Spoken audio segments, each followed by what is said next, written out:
bienvenue à tous. Aujourd'hui c'est lavage du vélo. Et d'ailleurs maintenant, quelques petites images fort satisfaisantes. Ce que vous voyez là n'est pas une vision de l'horreur, mais plutôt mon bike après un bon petit bain de boue des familles. Excellent, non? Alors la vidéo du bike wash, c'est quelque chose de traditionnel sur tellement de chaînes en VTT qu'il me fallait la mienne. Quand j'ai commencé le VTT, j'ai énormément regardé de vidéos de gens qui lavaient leur bike pour voir ce que beaucoup de gens faisaient, ce qu'il fallait éviter. Et j'ai fait un petit mix de tout ça pour trouver ma manière de nettoyer le bike. Donc il y a des choses qui feront grincer des dents à certaines personnes, j'en suis tout à fait conscient. J'ai déjà eu plusieurs vélos, j'ai jamais eu de soucis particuliers avec la manière dont je le lave. Mais j'ai quand même quelques petites astuces pour les rois du lavage à sec. Bon, comme vous avez pu le voir lors des images, le bike est bien crade. Et surtout, j'ai fait ce qu'il ne faut jamais faire, j'ai laissé la boue sécher partout. C'est exactement ce qu'il ne faut pas faire, parce que du coup elle est encore plus compliquée à enlever. Ça, quel plaisir! Aujourd'hui, je vais me munir de plusieurs outils pour laver le vélo. Quelque chose qui est fort utile, c'est voilà, évidemment le petit liquide pour laver le vélo. Moi j'aime beaucoup le produit Muc-Off que j'achète en bouteille de 5 litres et ensuite je remplis ceci. Le Muc-Off a un gros avantage pour moi, c'est la même chose sur certaines autres marques, il n'y a pas que Muc-Off. Mais si vous revenez d'une sortie qui n'est pas trop crade, vous n'aimez pas asperger votre vélo d'eau pour le laver, vous pouvez tout simplement aller en spray sur tout le vélo avec le Muc-Off. Une fois que tout le vélo a bien été sprayé, je ne sais pas trop comment dire ça, vous laissez agir quelques minutes, vous passez avec une microfibre et vous avez fait un lavage à sec. C'est pratique quand le vélo n'est pas trop sale, c'est pratique pour ceux qui n'aiment pas que le vélo soit trempé, enfin je veux dire de laver à l'eau, et c'est pratique pour ceux qui n'ont pas la place pour un Karcher, un jet d'eau ou quoi que ce soit. J'ai beaucoup utilisé la méthode jet d'eau pour ne pas avoir la haute pression du Karcher. Cependant on n'a pas toujours un jet d'eau à disposition. Moi en plus j'ai mon van, donc j'ai besoin d'une solution qui est compacte. C'est le petit Karcher portable. Ce machin fait 5 bars. Boum! Ce machin fait 5 bars maximum. Vous risquez pas du tout d'endommager quelques pièces que ce soit le moteur ou vos joints ou je ne sais pas quoi. Avec ça, c'est très peu, 5 bars. Ça suffit des fois même pas à enlever toute la boue. Au niveau des brosses, j'avais acheté le kit complet de chez Muc-Off, mais concrètement j'en utilise vraiment que deux. La toute grosse pour faire toute tout le cadre, et celle-ci pour la transmission.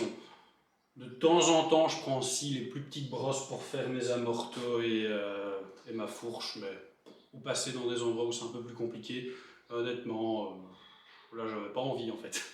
Donc ce que je vais faire, là maintenant, vu que le vélo est très crade, pour avoir un peu plus de facilité à enlever la boue, c'est que je vais déjà passer un premier coup d'eau dessus avec le jet d'eau ou le Karcher, hein, suivant ce que vous avez, pour que le plus gros de la boue tombe déjà un petit peu. Ce sera vraiment pas suffisant parce qu'ici elle est bien dure et bien accrochée. Dans des conditions normales, surtout si vous venez de finir votre ride, ça suffit déjà amplement. Toujours bien penser à refermer la partie pour recharger votre batterie.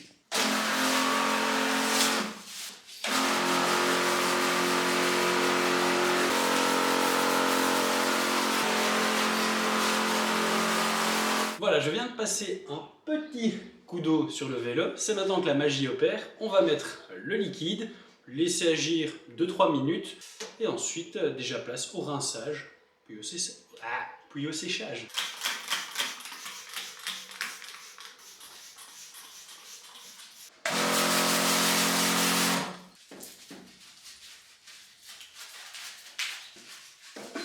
Régulièrement, je viens rincer ma brosse ici, juste histoire d'être sûr que tout ce qui pourrait venir griffer mon cadre soit enlevé. Donc quelques petits graviers, quelques bouts de boue, on ne sait jamais qu'il y ait un petit reste de branche ou autre chose. Bref, tout ce qui pourrait endommager quoi que ce soit sur le vélo est enlevé de cette manière. Alors pour tous les plus petits endroits, comme ici, pour venir jouer là où il y a le bras de suspension, je crois que c'est comme ça qu'on l'appelle, j'utilise celle-ci qui est un peu plus petite, et ceci pour ma transmission. C'est sûrement des outils que vous avez tous déjà vus. Maintenant que j'ai frotté et que le produit a fait son effet, il n'y a plus qu'à rincer.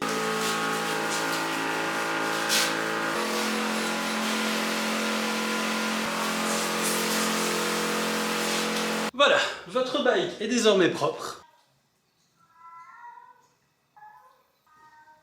Bon voilà, excepté les pneus, je lave jamais mes pneus, enfin très rarement, c'est quelque chose qui me saoule, c'est mon problème à moi. Maintenant, quelques petites précautions, j'ai pas fini. Je sais qu'il y a énormément de gens qui sont, enfin il y a pas mal de gens qui sont contre le nettoyage avec des géos de pression. Bon là comme je vous l'ai dit, on est à qu'à 5 bars, vous faites ça avec plus de bars, c'est pas dramatique non plus. Ce qu'il faut juste vraiment éviter quand vous lavez avec un Karcher ou un jet d'eau, c'est de venir vraiment à l'endroit où vous avez donc votre, enfin venir avec le jet de face sur votre moteur, sur tout ce qui est les vis, etc., les articulations.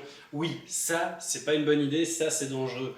Maintenant, si vous êtes suffisamment loin, ou que voilà, vous aspergez, il n'y a pas de raison que ça pose de problème. Maintenant, mon but n'est pas de convertir tous ceux qui sont anti-lavage à l'eau au lavage à l'eau. Je respecte les choix de tout le monde. Maintenant, ce qui reste à faire, c'est d'essuyer tout ça. Ensuite, je vais dégraisser ma transmission, m'occuper des freins, et le vélo est prêt pour le prochain ride. Et ça, c'est un moment que je trouve vraiment très satisfaisant parce qu'on redécouvre son vélo, il est tout propre.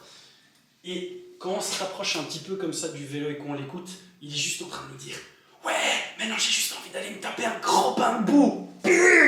Mais moi, j'ai pas envie qu'on aille se taper un gros bain de boue parce qu'après, je dois tout relaver, mon gros. Alors oui, j'aime bien être avec toi, mais j'aime surtout rouler avec toi. M'occuper de toi, c'est chouette, mais je préfère rider. Alors, pour que mes freins continuent à être performants, évidemment, il faut s'en occuper aussi. Surtout que, écoutez un petit peu le magnifique bruit là quand je vais tourner les roues. Ça quel plaisir. Donc, hop, un petit coup de spray ici.